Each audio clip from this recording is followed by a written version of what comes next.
আমরা আজকে দাবি করতে চাই ৩০-৪০ বছর পরের মিথ্যা মামলায় বিচার করে যদি মিথ্যা ফাঁসি দেওয়া যায়, ২০ বছর আগের সত্য জীবন্ত হত্যার খুনি হাসিনা সহ মেনন, ইনু ১৪ দলের ফ্যাসিস্টদেরকে বিচারের আওতায় আনার জন্য হয় সরকারের আইন মন্ত্রণালয়কে এই মামলা পুনরুজ্জীবিত করতে হবে, তা না হলে বিদ্যমান ট্রাইব্যুনালকে দায়িত্ব দিতে হবে এই হত্যাকাণ্ডের পুরো তদন্ত হোক এবং হাসিনার বিরুদ্ধে মামলা করে এই আন্তর্জাতিক ট্রাইব্যুনালে তার বিচার করা হোক।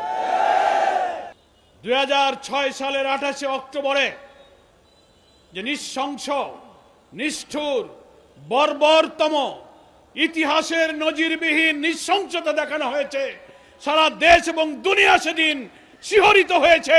লোমহর্ষক হত্যাকাণ্ডে মানুষ ১ মিনিট ভিডিওতে দৃশ্যটা দেখতে পারে নাই।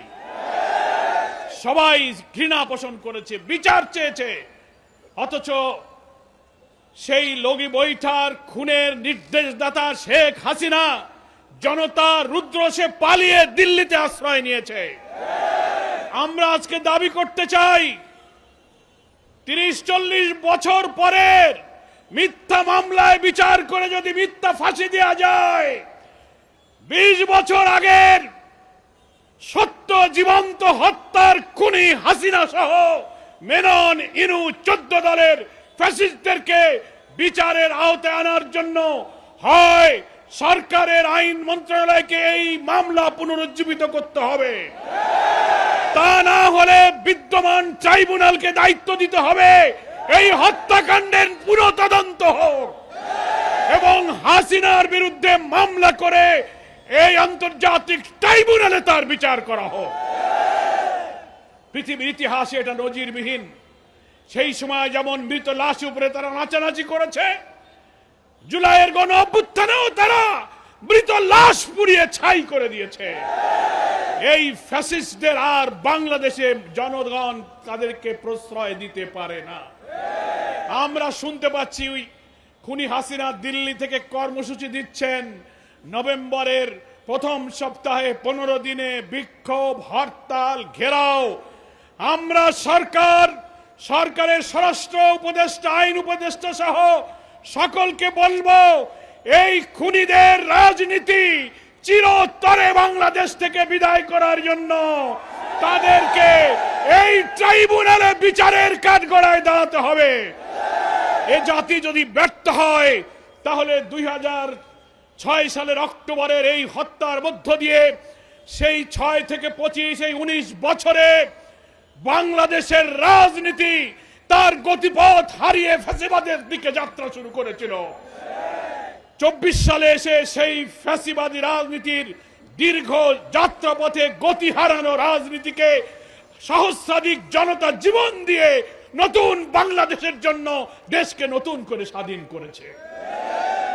নতুন বাংলাদেশের জন্য জুলাই সনদ বাস্তবায়ন, গণভোট, অবাধ নিরপেক্ষ নির্বাচনের দাবিতে জাতি আজ আমরা ঐক্যবদ্ধ হয়েছি।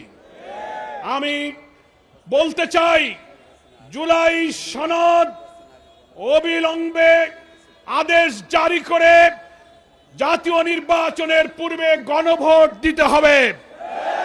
আমরা শুনতে পাচ্ছি একটি দলকে খুশি করার জন্য সরকারের অভ্যন্তরের কেউ গণভোটকে উপেক্ষা করে একই দিনে জাতীয় নির্বাচন এবং গণভোটের প্রহসনের পায়তারা করছেন। আমরা বলতে চাই, একই দিনে গণভোট যারা করতে চাচ্ছেন তাদের উদ্দেশ্য হলো জুলাই সনদকে অকার্যকর করা। এক সাগর রক্তের বিনিময়ে যে জুলাই সনদে বিদ্যমান রাষ্ট্র কাঠামো পরিবর্তন করে রাষ্ট্র সংস্কারের যে ঐতিহাসিক ঘটনা ঘটেছে, একই দিনে গণভোট যারা চাচ্ছেন তারা জুলাই সনদকে অকার্যকর করতে চান। এই অপরিণামদর্শী পথ থেকে ফিরে এসে আগামী নভেম্বরে গণদাবি অনুযায়ী আপনি গণভোট দিন। তার আগে রাষ্ট্রপতির আদেশে জুলাই সনদ আদেশ জারি করুন, তারপর জাতীয় নির্বাচন দিন। তাহলেই জনগণের ভোটে নির্বাচিত জনপ্রতিনিধির মাধ্যমে নতুন বাংলাদেশের মানবিক বাংলাদেশ যে প্রতিষ্ঠিত হবে, ফ্যাসিবাদের এই সন্ত্রাসী রাজনীতির চির বিদায় দেবে জনগণ দেশ থেকে। আমি সরকারকে সেই আহ্বান জানিয়ে আজকে দীর্ঘ 18-19 বছর পর পল্টন ট্র্যাজেডির এই বেদনা বিধুর কথা স্মরণ করে যারা আজকের এই বিক্ষোভ মিছিলে শরিক হয়েছেন, প্রিয় দেশবাসী, ঢাকাবাসীকে বাংলাদেশ জামাত ইসলামীর পক্ষ থেকে সংগ্রামী অভিনন্দন, শুভেচ্ছা জানিয়ে সেদিন যারা জীবন দিয়েছিলেন আল্লাহর কাছে তাদের শাহাদাত প্রার্থনা করছি। যারা আহত হয়েছিলেন, ক্ষতিগ্রস্ত হয়েছিলেন, এখনো অসুস্থ হয়েছিলেন, রব্বুল আলামিনের কাছে তাদের জন্য সুস্থতা কামনা করে আমার বক্তব্য এখানেই শেষ করছি। আমা তৌফিক ইল্লা বিল্লাহ। আসসালামু আলাইকুম ওয়া রাহমাতুল্লাহি ওয়া বারাকাতুহু।